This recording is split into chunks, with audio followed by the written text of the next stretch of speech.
Cuando salí de Collores, fue en una jaquita valla, por un sendero entre mallas arropaste cundiamores.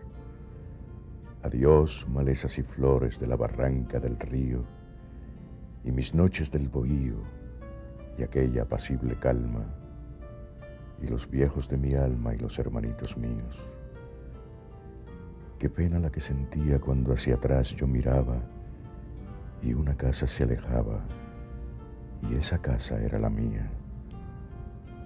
La última vez que volví a los ojos, vi el blanco vuelo de aquel maternal pañuelo empapado con el zumo del dolor. Más allá, humo esfumándose en el cielo.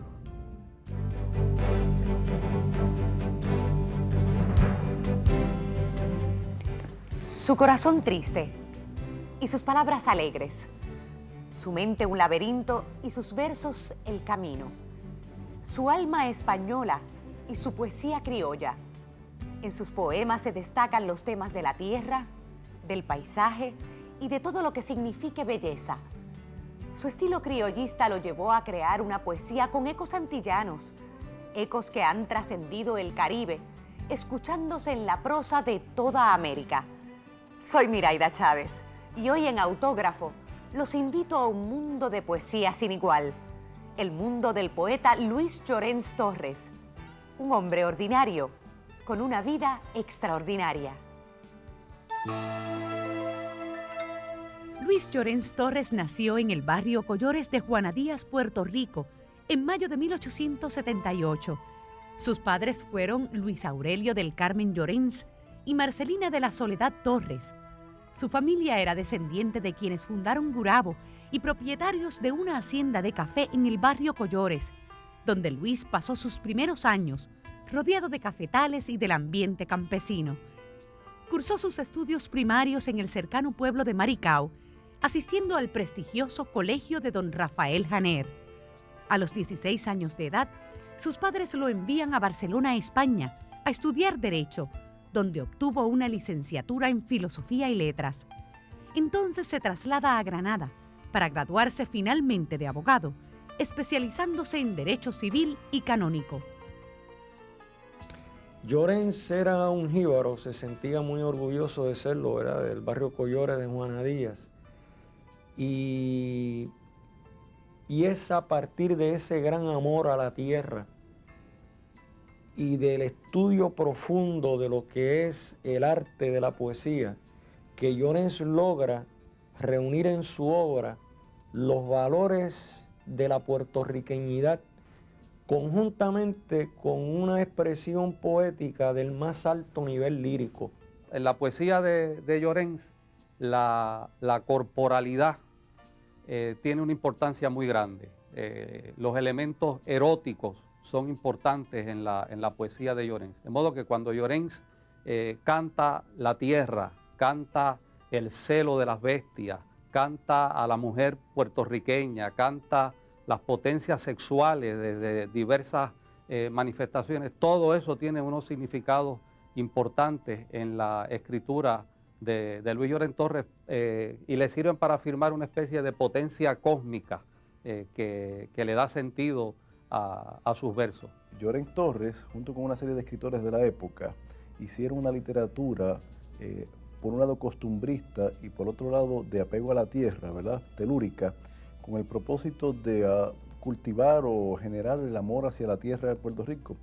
Llorens estuvo profundamente influenciado por los grandes poetas del modernismo y a la misma vez profundamente influenciado por la obra clásica, no solamente de los autores de lengua española, sino de otros autores de la antigüedad. Los años en España marcaron el inicio de su obra literaria.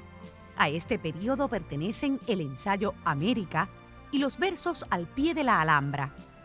Durante su estadía en España, Llorens se casa con una española, Carmen del Rivero, y para comienzos de siglo vienen a residir en Puerto Rico. Junto a Carmen procreó 3 hijos, Luis, Helio y José.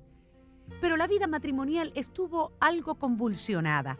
dado que Llorens era muy aventurero y gustaba de la fiesta y la bohemia. El lugar de encuentro habitual era el restaurante El Nilo en San Juan, donde solía reunirse con sus amigos intelectuales y llevar a cabo interesantes tertulias y conversaciones que con el tiempo forjarían el pensamiento poético de la época. Ser bohemio en esa época significa lo mismo que hoy en día. El ser bohemio, yo veo a una persona que le gusta mucho la vida, le gusta la vida nocturna, le gusta ir a sitios donde se reúna mucha gente para compartir, darse los tragos. En aquella época, pues ellos tenían, en aquella época tenemos que acordarnos que no había ni televisor, ni el radio pues estaba empezando, y esta gente pues se reunía a hacer tertulias, y muchas de los intelectuales de esa época, ya fueran políticos, escritores, autores, lo que fuera, pues se reunían aquí en San Juan. Habían dos sitios donde se reunían más, el Chévere y el Nilo.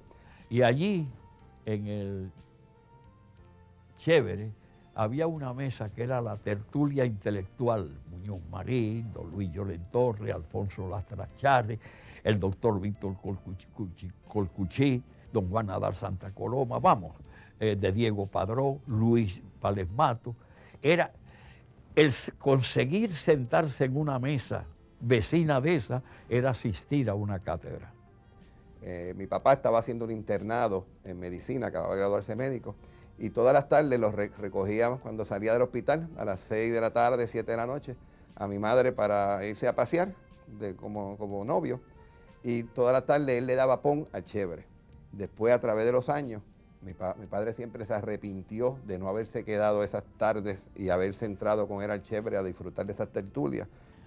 Y hay una noche en que se desarrolla esto que les voy a contar, que me estuvo simpaticísimo.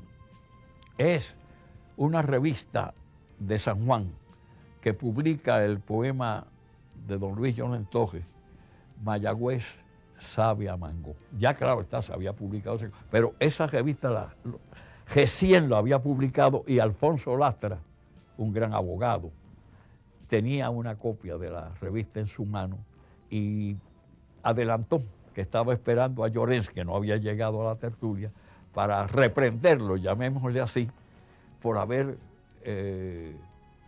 publicado el poema con el título Mayagüez sabe a mango, porque no es mango, es mango. Y efectivamente, cuando entró Llorens, le dice, hombre, quiero advertirle que Alfonso Lastra Charri, el magnífico criminalista, ceciaba, hablaba con la Z. Parece mentira, Luis, que hayas puesto el título de Mayagüez sabe a mango, cuando tú sabes que la fruta es mango. Eso, entrando don Luis, todavía no había llegado a la mesa, y a viva voz Alfonso le grita eso, y don Luis le contesta, mira Alfonso, esos viejos de la Real Academia nunca se han ensuciado la boca comiendo su mango. Se dice que las largas tertulias realizadas en el Nilo por los intelectuales de la época forjaron la creación de un sinnúmero de escritos. El panorama es diferente para Llorens. Ahora convertido en abogado y en intelectual, nunca olvida sus raíces campesinas, raíces que lleva muy adentro y que lo identifican con lo nuestro. Indudablemente el apego que desde niño guardaba Llorens por el campo y por los cafetales sirvió de inspiración a su gesta poética. A pesar de sus viajes a España y de residir en Ponce y San Juan, Llorens nunca rompió su vínculo con la tierra. En el 1905 adquiere una finca en su pueblo natal, Juana Díaz, con el propósito de mantenerse cerca del calor de su campo. En el 1908 fue electo a la Cámara de Delegados por el distrito de Ponce. Desde entonces, abogó por la independencia de Puerto Rico. Este sentimiento queda claramente plasmado en su obra literaria, donde el poeta encuentra el espacio idóneo para defender aquellos valores puertorriqueños que temían estuvieran en peligro de extinción. Él era una persona bien apegada a la tierra, bien apegada a todo lo que fuera puertorriqueño, al idioma. Y claro está, la soberanía para él pues fue como una persona que estuvo siempre abogando por la independencia de Puerto Rico, fue una frustración bien increíble. Y básicamente, para esa época, a principios del siglo XX, en el 1913, si no me equivoco, él fundó la Revista de las Antillas y se dedicó a escribir artículos políticos, literarios. En esa época, la lucha independentista en Puerto Rico era de carácter masivo, no era una lucha así visiblemente minoritaria como se puede dar ahora en el Puerto Rico de hoy. Sir Pedro Albizu Campos y los nacionalistas y el liderato nacionalista tenía un eco amplio en el pueblo de Puerto Rico. Y Luis Llorens Torres es una de las figuras más respetadas, una de las personalidades más importantes de Puerto Rico de aquella época. Luis Llorens Torres es considerado el fundador del criollismo poético en América. En el 1910 se traslada a San Juan, donde abrió un bufete de abogados junto a los licenciados y escritores Miguel Guerra Mondragón y Nemesio Canales. Hay quienes afirman que su oficina fue en realidad un taller de poesía y de tertulias literarias. En este espíritu fundó también la Revista de las Antillas y la Academia Antillana de la Lengua. La revista sirvió como vehículo para expresar sus ideas nacionalistas. Compuso más de 1000 poesías, entre las que sobresalen Bolívar, Valle de Collores y la Canción de las Antillas. Luis Llorens Torres es el poeta puertorriqueño más conocido en Latinoamérica, de todos los poetas puertorriqueños. Y en esa época, pues se codeaba con todos los mejores poetas, no solamente de Latinoamérica, sino de España. Y cuando él estaba en sus años de estudio en España, pues también tenía sus noches de bohemia con los españoles, franceses, con varios intelectuales de esa época. Así que llegar a un jibarito de Collores a ser un maestro de las letras como fue, abogado, político, él fue legislador en aquella época, la Cámara de Delegados era que se llamaba, no era como hoy en día. Luis Llorens Torres tiene también una gran importancia artística. Es, sin lugar a dudas, en las primeras 3 décadas del siglo XX en Puerto Rico, el poeta máximo. Fue la figura pública, literaria, de mayor envergadura en esas décadas y se convirtió prácticamente en un símbolo de la literatura puertorriqueña. Gallo que los tiene azules es el que los sueños míos ensueñan en desafíos que al campo tiñan de gules. Con su plumaje de tules la lid desfleque y desfibre, y que cuando cante y vibre al lanzarse a la pelea, su canto de plata sea, viva Puerto Rico libre. Es la incorporación de un símbolo de la virilidad patriótica del puertorriqueño en el gallo. El pancalismo era un movimiento que él abogaba, más bien fue a principios de este siglo. La palabra pancalismo procede del griego, que es pan, todos, y calos, belleza. Desde esa perspectiva, Llorens afirmaba que todo es belleza, porque para él la belleza consistía en la compenetración entre el espíritu y el cuerpo de las cosas. Roque Dalton, el poeta salvadoreño, dice: solo el olvido es fuente de perfección, queriendo decir que cuando pasa el tiempo, uno empieza a ver en las cosas aquello que representa lo ideal, la perfección. Si se van borrando las sombras y solo va quedando esa realidad cincelada por la luz. Llorens, desde la distancia del campo, desde la distancia, desde acá, desde la ciudad, contempla su experiencia, su jibaridad, sus vivencias del campo como algo ideal. Eso es lo que, por ejemplo, expone en el Valle de Collores, en el que hace alusión a la vida cotidiana y a las peripecias y a las cosas malas que le ocurren o que le han ocurrido en la ciudad, en contraste con aquel mundo del campo nostálgicamente evocado, que para él era el símbolo de la perfección espiritual. A la orilla del camino que en el monte se encarama, mi gallo duerme en las ramas de viejo laurel sabino. Le corre ardor masculino desde el pico hasta la hiel, y en la rama de laurel La luna que lo ilumina es como blanca gallina que abre un ala sobre él.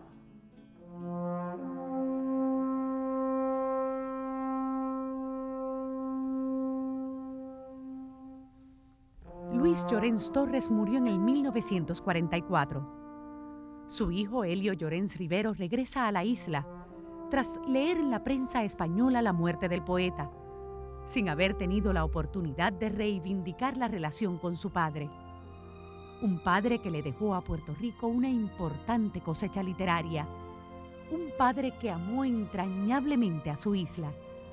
Un padre que se inspiró en el olor a verde fresco del campo boricua. Cuando él estaba en Nueva York, que está ya pues básicamente grave, está en las últimas, en esa época, que fue en el 44, pues claro está, estábamos en la plena Segunda Guerra Mundial, terminando la Segunda Guerra Mundial, y no había transportación para traerlo a él de Nueva York a Puerto Rico, porque él quería, pues obviamente, morir en Puerto Rico. Y muchos de las personas, el gobernador de Puerto Rico, muchos de sus amigos poetas intercedieron por él y le pidieron al presidente que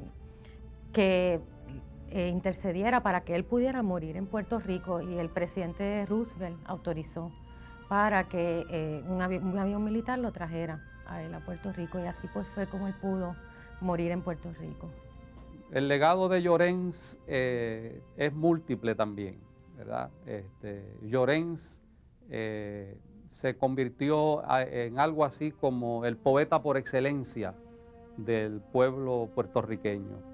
Entonces algún día una jíbara anónima por allá en el campo dirá una copla tuya sin recordar quién eras, y ese será el más grande monumento a tu gloria. Es decir,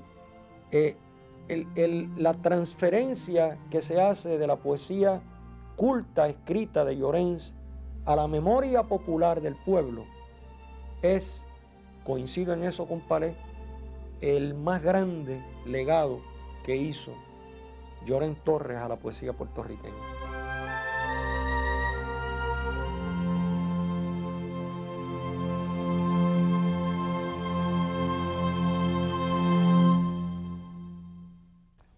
Dejó en su poesía el olor del cafetal, el color de las flores y el resplandor de una mañana que nunca terminará, mientras se aleje de Collores y quiera regresar, para que así permanezca su poesía haciéndose notar como reflejo de su hogar, Puerto Rico. Luis Llorens Torres nunca se ha ido y nunca se irá. Mientras los pañuelos sigan volando, mientras nuestra gente siga cantando, llorando, riendo y amando en el idioma que él hizo brillar. Luis Llorens Torres, el poeta de Puerto Rico, un hombre ordinario con un autógrafo extraordinario. Soy Miraida Chávez.